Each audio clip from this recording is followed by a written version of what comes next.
Alright, Jai Shri Mataji everyone. Our kids are doing a drama today. I want to introduce everybody so you know the character of the drama.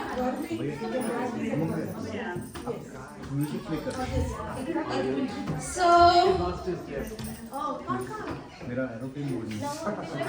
big kids, attention please. मेरा भी aeroplane में डाल देता हूँ।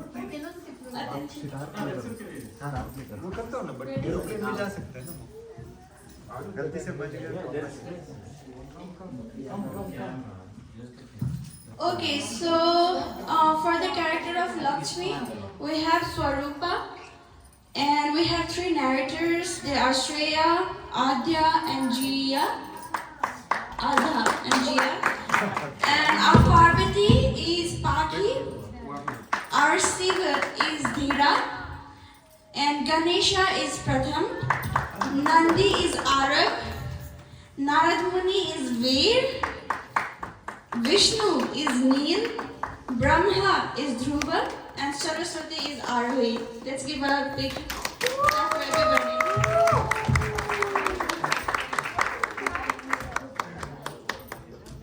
So कोई बीच में आना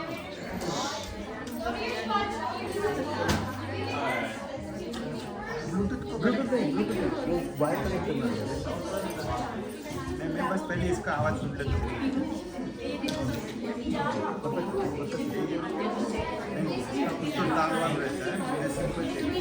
देखो यूट्यूब पे हो रहा है आप यूट्यूब पे यूट्यूब पे लगा यूट्यूब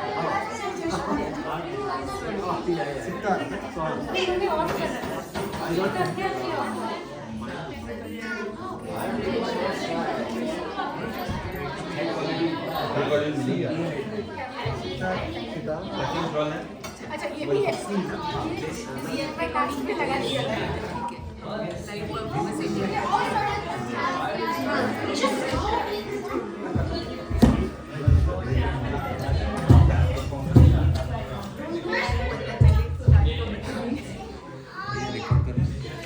भैया मैंने लगा दिया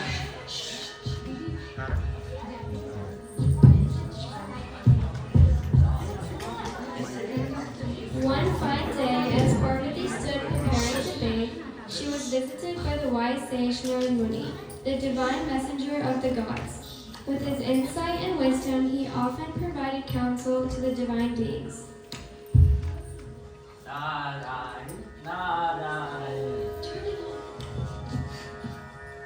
Oh, Parvati, I see you were about to Mike. But before you begin, I must remind you of something important. What is it, Narad Muni? What do you wish to tell me? Be careful, for Lord Shiva will soon arrive. You may be alone now, but he is a powerful force. I suggest you guard your privacy and ensure no one disturbs you during this sacred moment. Thank you, Narad Muni. I will keep that in mind. I trust in my strength, and I shall make sure I am not disturbed. With Narad Muni's advice lingering in her thoughts, Parvati entered the bathing area, preparing to bathe in peace, unaware that an event would soon change the course of her day. Nandi! I trust you will guard the entrance while I bathe. No one is to disturb me, no matter who they are. If anyone approaches, make sure to stop them. Yes, my lady, I will guard the entrance with my life. No one shall pass without your permission. Parvati had entrusted Nandi with a task that she believed he would carry out with utmost loyalty and respect. Little did she know that her command would soon be tested. As Parvati prepared for her bath, Lord Shiva appeared at the entrance of her sacred space. Nandi, ever loyal to his master, immediately stepped aside without question, allowing Lord Shiva to enter without delay. Nandi, you are always faithful. I will not forget your service. Thus, Lord Shiva entered the sacred bathing area, leaving Nandi standing at the entrance. Parvati had not yet begun her bathing bath, and Shiva was greeted with a sign of his love, preparing for her moment of solitude. Shiva! What are you doing here? You were not supposed to enter. Nandi was meant to guard the entrance and keep me safe, but he let you in without hesitation.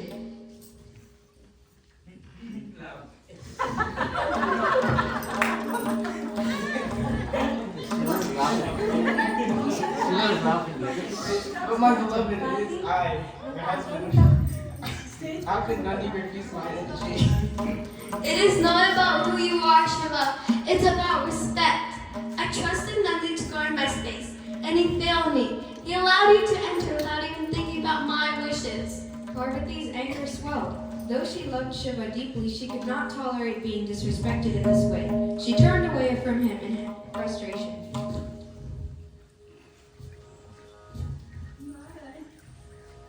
Oh, Parvati, I see you are troubled. What has happened? It is Shiva. He came here without permission, and Nandi, my trusted servant, let him in. No one respects my space, and I feel powerless to protect you in my own privacy. I understand your frustration, Parvati, but perhaps you can create someone who will respect your wishes. A guardian who will always stand firm in your defense. Create someone? But how? You are Shakti, the very essence of creation. You have the power to shape and mold. Why not create a protector from your own essence, someone who will never disobey you, a guardian who will guard your space and who will respect your wishes without a question. Yes, perhaps I can do that. I'll create someone, a protector, my very own creation. Thank you for reminding me of my power. Parvati reaches into her jar of Vigna, a fragrance filling the air and conjuring a beautiful statue, the figure of a young boy. With a divine breath, Parvati fills life into the figure she had created. The child came alive, his form solidifying. Parvati smiled with love and joy, for she had given life to her very own protector. You are my creation, my son. You shall be called Ganesha, and you will stand guard here, protecting me with all your might. And so Ganesha was born, the divine love of Parvati. His task was clear, to guard the entrance, to protect his mother's privacy, and to be strong, unwavering, and loyal. Boy, let me pass. I need to see Parvati. I'm sorry, no. I've been commanded to protect this entrance and no one may enter without any permission. What is this? A child refuses my entry? Gana, attack! Shiva sends his gunners as powerful guards to subdue the young Ganesha, but Ganesha fought bluntly, his strength unshaken. The battle raged on, with neither side yielding. Finally, in his anger, Shiva himself drew his trident. In his rage, Shiva struck down Ganesha, severing his head. A silence fell over the heavens, as the other gods looked on in horror, unable to stop the tragic event. No, my son! What have you done, Shiva? Why did you harm it? As the commotion echoed through the heavens, the gods, Brahma, Vishnu, Lakshmi, and Saraswati appeared at the scene. This is grave. We must find a way to restore Ganesha's life. These are the consequences of actions driven by anger. We must find a way to heal the situation. Parvati is devastated. She is the embodiment of creation. We cannot allow this creature to leave her. We must bring Ganesha back to life. Yes. We must find a way. Yes, we must find a way to restore Ganesha's life. Shiva, this was not your intention, but now we must act swiftly. Perhaps we can find a way to restore its life, but not with the same head.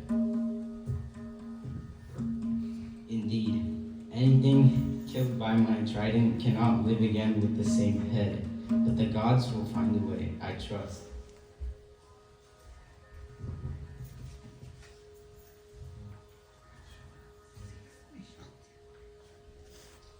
We shall find another head, a new life for him. It must be a head of an animal turned away from its mother, for it will carry the essence of renewal.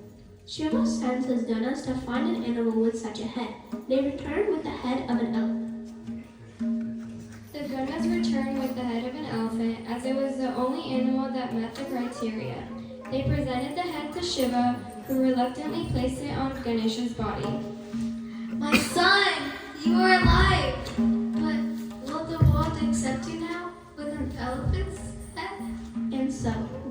opened his eyes. His form was different, but his spirit remained the same. Parvati's joy was indescribable, but she was worried. What would the others think of her son? My son, you are now complete. You will be honored by all, and no task will be invoked without your name being involved. I bless you, Ganesha, to be the remover of all obstacles. Your name shall be invoked in times of all challenges, and your name shall be invoked at the start of all ventures. I bless you with wealth and prosperity, Ganesha. Your devotees will always find abundance and grace in your presence. And I bless you with wisdom, Ganesha. May your intellect guide those who seek knowledge, and may your wisdom always be clear. And I, Brahma, bless you as a creator of new beginnings. You shall be invoked first in every creation. Your power will be unmatched in clearing the way for all. You are my son, my love. You will be worshipped, and you will always be the first one to receive devotion. And so, with the blessings of the gods, Ganesha became the most revered of all deities. He was the remover of obstacles, the first to be invoked in any new ventures. The world would forever honor him with offering sweet modaks and red flowers.